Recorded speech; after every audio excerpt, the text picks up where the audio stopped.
Los efectos de la Primera Guerra Mundial sobre la economía son objeto de múltiples polémicas, ya que como todo análisis histórico y económico, está profundamente unido a la ideología política. En cualquier caso, casi todo el mundo coincide en que esta ocasionó grandes impactos que marcan el final de una época y el inicio de una transición hacia un nuevo orden mundial que se consolidaría con la Segunda Guerra Mundial. La preparación del conflicto bélico y especialmente su ejecución supusieron un incremento de los gastos militares.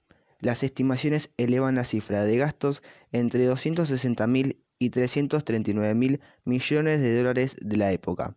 Para hacer frente a estos gastos extraordinarios, se recortó el capital. La gran mayoría de los gobiernos se endeudaron fuertemente, hasta extremos insospechados hasta entonces, recurriendo a campañas propagandísticas de carácter patriótico y se generaron fuertes presiones inflacionistas. La estrategia financiera estaba dirigida hacia la victoria militar que iría seguida por indemnizaciones millonarias de los derrotados. En el año 1900, Alemania era líder mundial en la industrialización. Entre 1895 y 1907, el número de trabajadores empleados en la construcción de maquinaria se duplicó de medio millón a más de 1 millón. Alemania también fue testigo de un crecimiento demográfico sin precedentes, pasando de 35 millones de habitantes en 1805 a 67 millones de habitantes en 1913. El rápido avance hacia la madurez industrial condujo a un cambio drástico en la situación económica de Alemania, de ser un importador de tecnología para ser un gran exportador de productos terminados. En 1913, Alemania llegó a dominar todos los mercados europeos y en 1914 se convirtió en uno de los tres mayores exportadores del mundo. La sociedad alemana se caracteriza por la habilidad que tienen sus ciudadanos para planificar y organizar. Se suele asociar a este pueblo con la celebración de las reglas y la disciplina. Y lo cierto es que los alemanes tienen estas dos cualidades muy arraigadas y se enorgullecen de ello. Es debido a esto que la puntualidad, pulcritud y orden están prácticamente presentes en todos los ámbitos, haciendo que la vida en Alemania sea muy placentera. El esfuerzo y la excelencia son reconocidos y buscados constantemente, por los que a menudo los alemanes consideran su trabajo como una de las cosas más importantes en el día a día. Por esto mismo, sobresalen en los deportes, la tecnología y la industria automotriz. Sin embargo, estas mismas cualidades hacen que los alemanes sean un tanto distantes y formales. Esto se refleja, por ejemplo, en algo tan cotidiano y simple como la forma de saludarse. Puede que te resulte llamativo que se saluden únicamente con un apretón de manos, no se estila abrazar ni besar. Alemania también se caracteriza por tener una pluralidad de danzas típicas. Una de las más conocidas y extendidas es el Ländler. Este baile comenzó a ser popular a finales del siglo XVIII y es característico de la región sur, además de ser muy popular en Austria y algunas partes de Suiza. Se realiza en parejas y es considerado como el precursor del actual vals. Se baila marcando el ritmo vigorosamente con el pie en el suelo. El Imperio Alemán, conocido como Segundo Reich, fue la forma de Estado que existió en Alemania desde su unificación y la proclamación de Guillermo I como emperador el 18 de enero de 1871 hasta 1918, cuando se convirtió en una república después de la derrota en la Primera Guerra Mundial y la abdicación de Guillermo II el 9 de noviembre de 1918. El término de Deutsches Reich se mantuvo como nombre oficial de Alemania durante la República de Weimar y la mayor parte del periodo nazi hasta 1943, cuando fue cambiado a Reich. El Imperio alemán estuvo regido por una constitución aprobada el 16 de abril de 1871. Durante sus 47 años de vigencia, el Imperio alemán se convirtió en una de las economías industriales más poderosas del planeta y una gran potencia, hasta que se derrumbó después de su derrota militar en la Primera Guerra Mundial y la Revolución de Noviembre. Los estados fronterizos más importantes fueron el Imperio ruso en el este, Francia en el oeste y el Imperio austrohúngaro ubicado en el sur. En 1919 se formó el Partido Obrero Alemán. Ese año ingresó Adolf Hitler como miembro, asumiendo los roles de jefe de propaganda. En 1920 se cambió el nombre a Partido Nacional Socialista Obrero Alemán, más conocido como Partido Nazi. El Partido Nazi fue uno de los que manifestaba su descontento con la rendición de Alemania y la imposición de fuertes medidas compensatorias al país después de la Primera Guerra Mundial, lo cual provocó una reacción nacionalista en la población que no comprendía el resultado de la guerra. El nuevo régimen que se estableció, la República de Weimar, tuvo que enfrentar problemas económicos, sociales y políticos. Esto incluyó levantamientos de distintos sectores políticos y la dificultad para establecer su autoridad. Guillermo II de Alemania fue el último emperador o Kaiser del Imperio Alemán y el último rey de Prusia.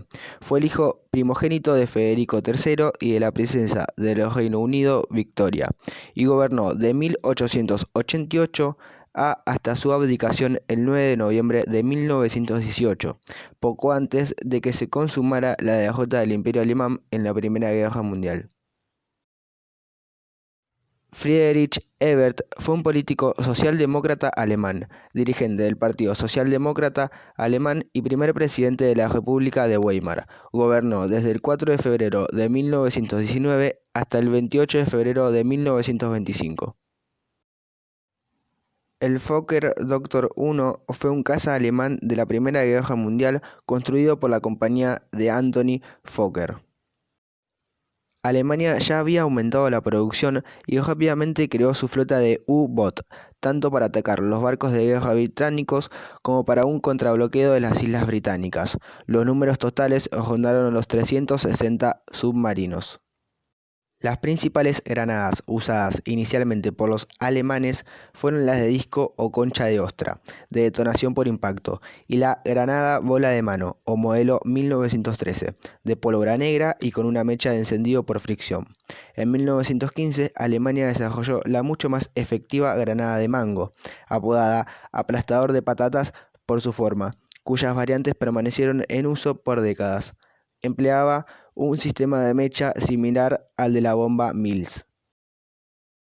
El ejército imperial alemán desplegó unidades de lanzallamas en el frente occidental intentando hacer salir a los soldados franceses o británicos de sus trincheras, introducido en 1915. Los alemanes tenían dos tipos de lanzallamas principalmente, uno manejable por una sola persona y otro de mayor tamaño y utilizado en grupo, llevando un soldado el tanque de combustible mientras otro apuntaba la boquilla. Ambos modelos eran de uso limitado. Su corto rango dejaba a sus operadores expuestos a los disparos de armas ligeras. Los ferrocarriles fueron de vital importancia. La estrategia alemana era conocida de antemano por los aliados simplemente por las enormes playas de maniobras en la frontera belga, que no tenían otro propósito que entregar al ejército alemán movilizado a su punto de partida. El plan de movilización alemán era poco más que un gran y detallado calendario ferroviario.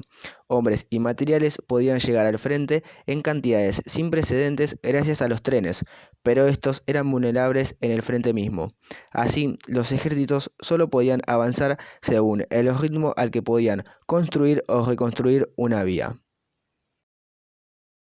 Al inicio de la guerra, Alemania tenía la industria química más avanzada en el mundo, representando más del 80% de la producción global química y de tinte. A pesar de que el uso de gas venenoso había sido prohibido por las conferencias de La Haya de 1899 y 1907, Alemania se centró en esta industria, en la que confiaba como un arma decisiva a fin de romper el punto muerto de la guerra de trincheras.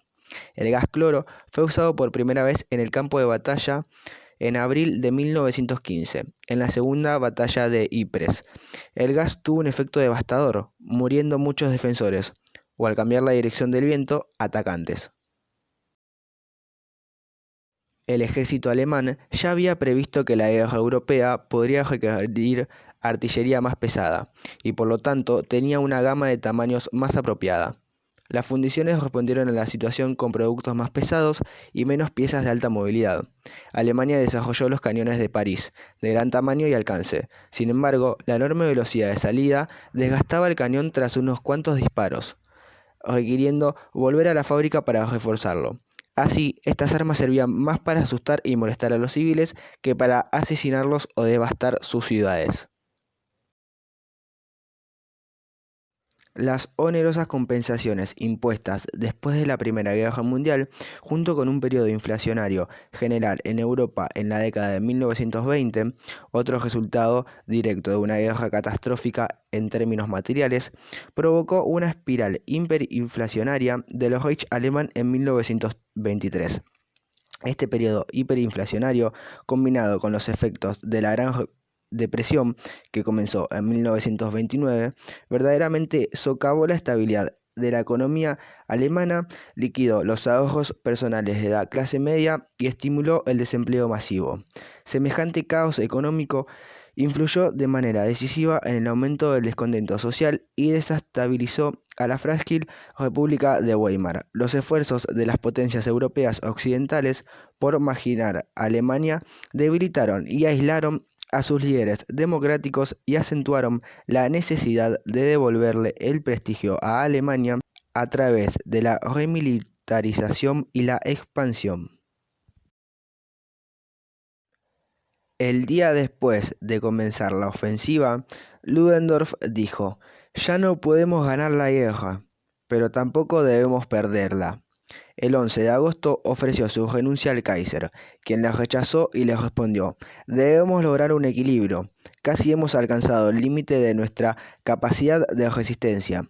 La guerra debe terminar". El primer antecedente del Partido Socialdemócrata de Alemania se encuentra en la fundación, en el 23 de mayo de 1863, de la Asociación General de Trabajadores de Alemania, por parte de Ferdinand Lassalle. Se trata de una organización socialista de carácter reformista, en la que no participaban los marxistas alemanes. La Triple Alianza fue el nombre que recibió la coalición inicialmente integrada por el Imperio Alemán y el Imperio Austrohúngaro, por iniciativa del canciller Otto von Bismarck, a la que posteriormente se uniría Italia. Luego, Italia se cambiaría de bando. Estos países acordaron apoyarse en caso de ser atacados por Francia o por Rusia. En 1914 fue asesinado Francisco Fernando, heredero del trono austrohúngaro, a manos de un nacionalista serbio. Austria, Hungría y Alemania piden realizar una investigación en territorio serbio, a lo que Serbia se negó rotundamente. Austria-Hungría finalmente declara la guerra a Serbia. Rusia sale en ayuda de Serbia. Más tarde, Alemania le declara la guerra a Rusia y a Francia e invade Bélgica.